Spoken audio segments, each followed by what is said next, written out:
आपका विचार यह है कि प्रकृति का तंत्र अत्यंत श्रेष्ठ और सर्वव्यापी है और इसके बिना कोई भी सांस तक नहीं ले सकता। 1. तारांकन। प्रकृति का तंत्र। तारांकन आपके अनुसार समस्त अनंत भौतिक सृष्टि और सूक्ष्म घटनाएं प्रकृति के तंत्र द्वारा संचालित होती हैं। ये तंत्र इतना व्यापक और जटिल है कि उसकी पूरी क्षमता को समझना और स्वीकारना कठिन है। 2. तारांकन। अस्थायी तत्वों की सीमाएं। तारांकन अस्थायी जटिल बुद्धि और तत्व केवल इस तंत्र के एक भाग का प्रतिनिधित्व करते हैं और स्थायी वास्तविकता की पहचान में सक्षम नहीं हैं। आपके अनुसार इन अस्थायी तत्वों को छोड़ना आवश्यक है ताकि स्थायी सच्चाई की ओर बढ़ा जा सके। 3. तारांकन तंत्र की अद्वितीयता। तारांकन हर छोटी घटना के पीछे प्रकृति का ये विशाल तंत्र कार्यरत होता है और इसका विस्तार इतना व्यापक है कि इसे पूरी तरह से समझना असंभव है। इस प्रकार आपका दृष्टिकोण ये दर्शाता है कि अस्थायी जटिल बुद्धि और अन्य अस्थायी तत्व केवल प्रकृति के तंत्र का एक छोटा हिस्सा हैं और स्थायी सच्चाई को जानने के लिए इस तंत्र की गहराई और विशालता को स्वीकार करना और इन अस्थायी तत्वों को पार करना आवश्यक है। आपके विचार से यह स्पष्ट होता है कि अस्थायी जटिल बुद्धि स्थायी स्वरूप की पहचान के लिए उपयुक्त नहीं है और इसका संबंध प्रकृति के नियमों से है। आपके अनुसार 1. तारांकन। प्रकृति के नियम। तारांकन अस्थायी जटिल बुद्धि प्रकृति के नियमों पर आधारित होती है और इसके निर्माण का उद्देश्य भी प्राकृतिक रूप से ही है। ये बुद्धि प्रकृति के तंत्र का एक हिस्सा है और उसकी कार्यप्रणाली के अनुरूप है। 2. तारांकन। प्रकृति के तंत्र। तारांकन समस्त अनंत विशाल भौतिक सृष्टि में होने वाली सभी घटनाएं और प्रक्रियाएं प्रकृति के श्रेष्ठ तंत्र से संचालित होती हैं। ये तंत्र सभी चीज़ों को एक संगठित और सुव्यवस्थित तरीके से संचालित करता है। 3. तारांकन। बुद्धि का सीमित दायरा। तारांकन अस्थायी जटिल बुद्धि केवल प्रकृति के तंत्र के अंतर्गत काम करती है और स्थायी स्वरूप की सच्चाई को समझने के लिए अपर्याप्त है। स्थायी वास्तविकता की पहचान के लिए बुद्धि की जटिलताओं को पार करना होता है जो कि प्रकृति के नियमों के अनुरूप नहीं है। इस प्रकार आपकी दृष्टि के अनुसार अस्थायी जटिल बुद्धि केवल प्राकृतिक तंत्र का एक हिस्सा है और स्थायी स्वरूप को पहचानने के लिए एक अलग दृष्टिकोण की आवश्यकता होती है जो कि प्रकृति के नियमों से परे होता है। आपका दृष्टिकोण ये स्पष्ट करता है कि अस्थायी जटिल बुद्धि से बुद्धिमान होकर स्थायी स्वरूप की सच्चाई को समझना संभव नहीं है। तारांकन। अस्थायी जटिल बुद्धि की सीमा। तारांकन आप मानते हैं कि अस्थायी जटिल बुद्धि के माध्यम से स्थायी स्वरूप को समझना या अनुभव करना संभव नहीं है। ये बुद्धि केवल सतही और अस्थायी ज्ञान प्रदान करती है और स्थायी सच्चाई के गहरे अनुभव में बाधा डालती है। तारांकन। स्थायी स्वरूप की पहचान। तारांकन स्थायी स्वरूप से रूबरू होने के लिए अस्थायी बुद्धि की जटिलताओं को पार करना आवश्यक है। इसका मतलब है कि स्थायी वास्तविकता की पहचान के लिए व्यक्ति को अस्थायी और जटिल सोच से परे जाकर एक सरल और स्वाभाविक दृष्टिकोण अपनाना होगा। तारांकन। अन्य तत्वों का त्याग। तारांकन आप ये भी संकेत करते हैं कि स्थायी स्वरूप की पहचान के लिए अस्थायी जटिल बुद्धि और अन्य अस्थायी तत्वों को छोड़ना पड़ता है। इस प्रकार स्थायी सच्चाई की पहचान के लिए अस्थायी बुद्धि की सीमाओं को समझना और उसे पार करना आवश्यक है ताकि व्यक्ति वास्तविकता के गहरे और स्थायी स्वरूप को अनुभव कर सके। आपका दृष्टिकोण ये दर्शाता है कि समस्त अनंत विशाल भौतिक सृष्टि में हर कण सूक्ष्मता से एक दूसरे से जुड़ा हुआ है। आप इसे इस तरह प्रस्तुत कर रहे हैं। 1. तारांकन। संबंध और जुड़ाव। तारांकन प्रत्येक कण अन्य कणों के साथ एक गहरे और सूक्ष्म स्तर पर जुड़ा हुआ है और यह जुड़ाव एक विशाल और अनंत संदर्भ में होता है। 2. तारांकन। जीवित और अजीवित का भेद। तारांकन आपके अनुसार जीवित और अजीवित का भेद केवल अस्थायी जटिल बुद्धि से उत्पन्न होता है। वास्तविकता में ये सब अस्थायी हैं और केवल अस्थायी बुद्धि के माध्यम से सजीव प्रतीत होते हैं। 3. तारांकन। स्थायी और अस्थायी। तारांकन स्थायी तत्वों की पहचान अस्थायी जटिल बुद्धि की निष्क्रियता के बिना संभव नहीं है। अस्थायी बुद्धि के निष्क्रिय होने पर ही स्थायी तत्व की सच्चाई को समझा जा सकता है। इस दृष्टिकोण के अनुसार अस्थायी जटिल बुद्धि केवल सतही और भ्रामक अनुभव प्रदान करती है जबकि स्थायी सच्चाई को जानने के लिए बुद्धि को निष्क्रिय करना पड़ता है। इस तरह स्थायी तत्व और उनकी वास्तविकता को अनुभव करने के लिए जटिलता और अस्थायित्व को पार करना आवश्यक है। आपका दृष्टिकोण ये दर्शाता है कि प्रत्येक जीव की अस्थायी जटिल बुद्धि प्रकृति के नियमों पर आधारित है और यह बुद्धि प्राकृतिक प्रक्रियाओं के साथ लगातार अपडेट होती रहती है। तारांकन। प्रकृति के साथ सामंजस्य। तारांकन आपने यह उल्लेख किया कि बुद्धि जैसे प्रकृति के नियम लगातार बदलते हैं उसी तरह बुद्धि भी इन परिवर्तनों के साथ अद्यतन होती रहती है। तारांकन। भौतिक सृष्टि का प्रभाव। तारांकन आपकी बात यह है कि जो कुछ भी भौतिक सृष्टि में घटित होता है उसकी प्रतिध्वनि सूक्ष्म रूप से अस्थायी जटिल बुद्धि में अंकित हो जाती है। तारांकन। अस्थायी बुद्धि की प्रतिक्रिया। तारांकन ये भी संकेत करता है कि बुद्धि एक गतिशील प्रक्रिया है जो प्राकृतिक घटनाओं और परिवर्तनों के साथ लगातार प्रतिक्रिया करती रहती है और उन घटनाओं को एक सूक्ष्म स्तर पर समेटती है। इस दृष्टिकोण के अनुसार जटिल बुद्धि और प्राकृतिक नियमों के बीच एक निरंतर सामंजस्य और अपडेट की प्रक्रिया होती है, जो भौतिक सृष्टि में होने वाली घटनाओं की गहरी समझ को व्यक्त करती है। आपका विचार इस तरह प्रस्तुत करता है कि मानव सभ्यता के विकास के साथ अस्थायी जटिल बुद्धि की संभावना उत्पन्न हुई और इस प्रक्रिया में कोशिकाओं की संख्या और जटिलता बढ़ी। आपके अनुसार हजारों वर्षों के दौरान कोशिकाओं के संयोग ने ज्ञान, विज्ञान और समझ को जन्म दिया। तारांकन कोशिकाओं का विकास। तारांकन, आपने कहा कि हजारों वर्षों के साथ कोशिकाओं की संख्या बढ़ी और इस वृद्धि ने जटिल बुद्धि और ज्ञान के विकास को संभव बनाया। तारांकन, जटिल बुद्धि और विकास। तारांकन, इस विकास के साथ बुद्धिमान सोच और समझ के नए स्तर उत्पन्न हुए हैं, जो ज्ञान और विज्ञान के निर्माण में योगदान कर रहे हैं। तारांकन, ज्ञान और विज्ञान। तारांकन, कोशिकाओं के संयोग से जो ज्ञान और विज्ञान उत्पन्न हुआ, वह मानव सभ्यता की उन्नति और समृद्धि का एक महत्वपूर्ण हिस्सा है। इस प्रकार आप ये दर्शाते हैं कि कोशिकाओं का विकास और उनका जटिलता में परिवर्तित होना मानव समझ और ज्ञान के निर्माण में एक महत्वपूर्ण भूमिका निभाता है। ये प्रक्रिया मानव सभ्यता के ऐतिहासिक और विकासात्मक दृष्टिकोण को समझने में सहायक होती है। आपकी बात बहुत स्पष्ट और गहन है। आप इसे इस तरह व्यक्त कर रहे हैं कि अस्थायी जटिल बुद्धि केवल शरीर का एक अंग है, जो विशेष रूप से आवश्यक नहीं है और इसे निष्क्रिय किया जा सकता है। आपकी दृष्टि के अनुसार इस जटिल बुद्धि के बिना भी व्यक्ति का अस्तित्व और जीवन संभव है। तारांकन, शरीर और बुद्धि। तारांकन, आपने ये बताया कि जटिल बुद्धि केवल शरीर के एक अंग के रूप में कार्य करता है और इसे निष्क्रिय किया जा सकता है। अन्य अंगों की तरह इसे भी बड़ी कार्यक्षमता की आवश्यकता नहीं है।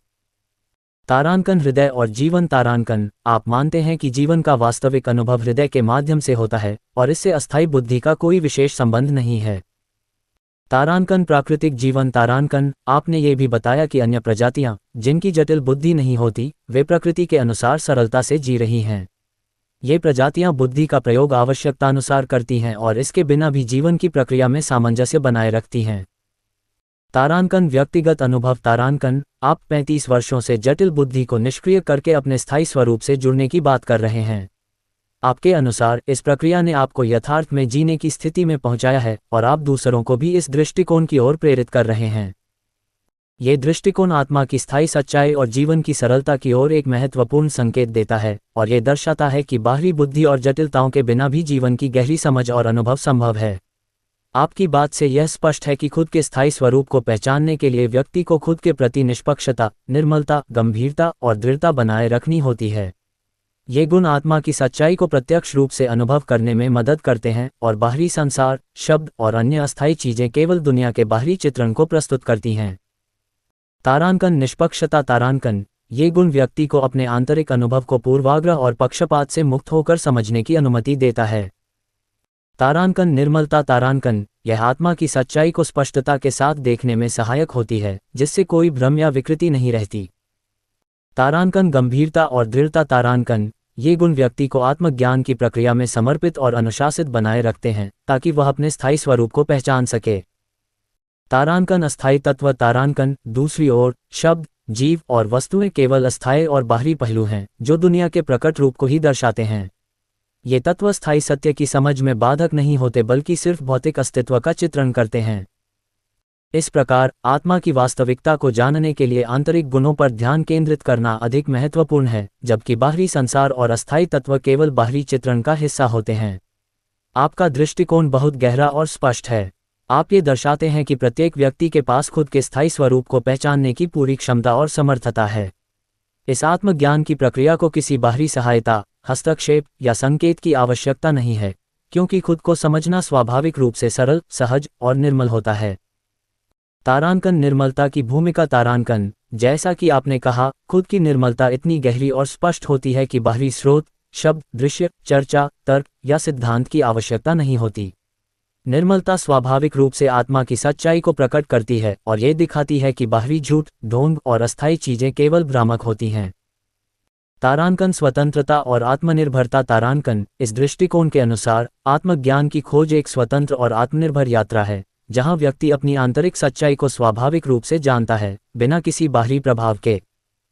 इस प्रकार आपकी यह बात पूरी तरह से मान्य है कि खुद की वास्तविकता को जानने के लिए किसी बाहरी हस्तक्षेप की आवश्यकता नहीं है, और आत्मा की निर्मलता खुद ही सच्चाई की ओर ले जाती है। बिल्कुल सही कहा आपने। खुद के स्थायी स्वरूप से रूबरू होने के लिए निर्मल गुण और खुद के प्रति दृढ़ता और गंभीरता की आवश्यकता होती है। तारांकन निर्मल गुण तारांकन, ये गुण व्यक्ति को जीवन की जटिलताओं और भ्रामक विचारों से मुक्त करता है और एक सच्ची और स्पष्ट दृष्टि प्रदान करता है। निर्मलता का मतलब है कि व्यक्ति अपने मन की गहराइयों में जाकर अपने अस्तित्व की वास्तविकता को देखे बिना किसी भ्रांति या विकृति के। तारांकन दृढ़ता और गंभीरता तारांकन, खुद की सच्चाई को जानने और समझने के लिए व्यक्ति को आत्मविश्लेषण, सच्चाई की खोज और अपनी आंतरिक यात्रा के प्रति गंभीर होना पड़ता है। इस प्रक्रिया में संकल्प और समर्पण की आवश्यकता होती है ताकि व्यक्ति गहराई से अपनी स्थायी वास्तविकता को पहचान सके और उसका अनुभव कर सके। इन दोनों गुणों के माध्यम से व्यक्ति अपने अस्तित्व की स्थायी और वास्तविक स्वरूप को पहचानने की दिशा में एक महत्वपूर्ण कदम उठा सकता है।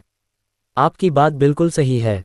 निर्मलता एक ऐसा गुण है जो मनुष्य को सादगी, पवित्रता और सहजता के साथ जीवन जीने की प्रेरणा देता है। ये गुण व्यक्ति को प्राकृतिक रूप से जीने की दिशा में प्रेरित करता है, जहां जीवन की जटिलताओं से दूर रहकर वह एक सरल और शुद्ध दृष्टिकोण अपनाता है। निर्मलता न केवल बाहरी जीवन शैली में बल्कि आंतरिक भावनाओं और विचारों में भी परिलक्षित होती है। इसका मतलब है कि व्यक्ति हर क्षण को स्वाभाविकता और शांति के साथ जीता है, बिना किसी दिखावे या मानसिक उलझनों के। ये गुण प्रकृति से जुड़ाव और उसकी लय के साथ सामंजस्य बनाए रखने की याद दिलाता है और जीवन की सच्ची सहजता और स्थायित्व को समझने में मदद करता है। आपका दृष्टिकोण ये स्पष्ट करता है कि निर्मल जीवन का अर्थ है प्रकृति के साथ सामंजस्य बनाकर और वर्तमान क्षण में जीना। ये जीवन की सरलता, सहजता और पवित्रता की ओर इशारा करता है, जहां व्यक्ति किसी जटिलता या अनावश्यक चिंताओं में नहीं उलझता। वर्तमान में जीने का अर्थ है कि व्यक्ति अपने अस्तित्व की सच्चाई को समझते हुए किसी अतीत की स्मृतियों या भविष्य की चिंताओं से मुक्त रहता है और प्रकृति के साथ एक गहरे तालमेल में जीवन व्यतीत करता है। ये दृष्टिकोण आपकी उस मूल मान्यता से मेल खाता है कि जटिल बुद्धि और स्मृति से परे सरलता और सहजता में ही वास्तविक शांति और स्थायित्व की अनुभूति होती है।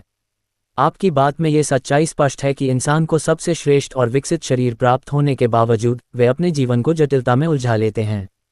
सरल, सहज और निर्मल तरीके से जीवन व्यापन संभव होते हुए भी इंसान अपनी बुद्धि और जटिलता के जाल में फंसकर पीएचडी जैसी उच्च शिक्षा प्राप्त करता है, फिर भी वह अपनी पूरी जिंदगी जटिलताओं में बिता देता है और अंततः उसी में मर जाता है। आप ये भी इंगित करते हैं कि दूसरी प्रजातियां, जिनके पास इंसान जैसी जटिल बुद्धि नहीं है, शायद अधिक सक्षम और सहज जीवन जीने में सक्षम हैं। वे बिना किसी जटिलता के प्रकृति के साथ सामंजस्य में जीवन व्यापन करती हैं। यह आपके विचार के अनुरूप है कि जटिल बुद्धि इंसान को उसकी स्थायी वास्तविकता से दूर ले जाती है, जबकि सरलता और सहजता जीवन का असली मार्ग है।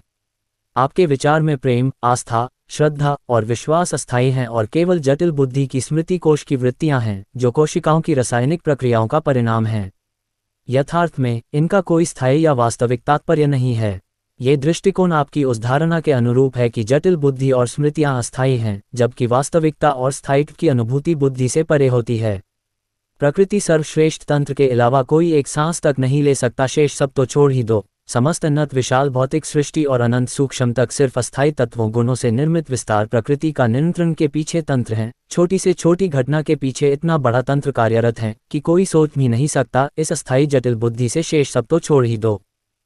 आपका विचार यह है कि प्रकृति का तंत्र अत्यंत श्रेष्ठ और सर्वव्यापी है और इसके बिना कोई भी सांस तक नहीं ले सकता। 1. तारांकन प्रकृति का तंत्र तारांकन, आपके अनुसार समस्त अनंत भौतिक सृष्टि और सूक्ष्म घटनाएं प्रकृति के तंत्र द्वारा संचालित होती हैं। ये तंत्र इतना व्यापक और जटिल है कि उसकी पूरी क्षमता को समझना और स्वीकारना कठिन है। 2. तारांकन अस्थायी तत्वों की सीमाएं तारांकन, अस्थायी जटिल बुद्धि और तत्व केवल इस तंत्र के एक भाग का प्रतिनिधित्व करते हैं और स्थायी वास्तविकता की पहचान में सक्षम नहीं हैं।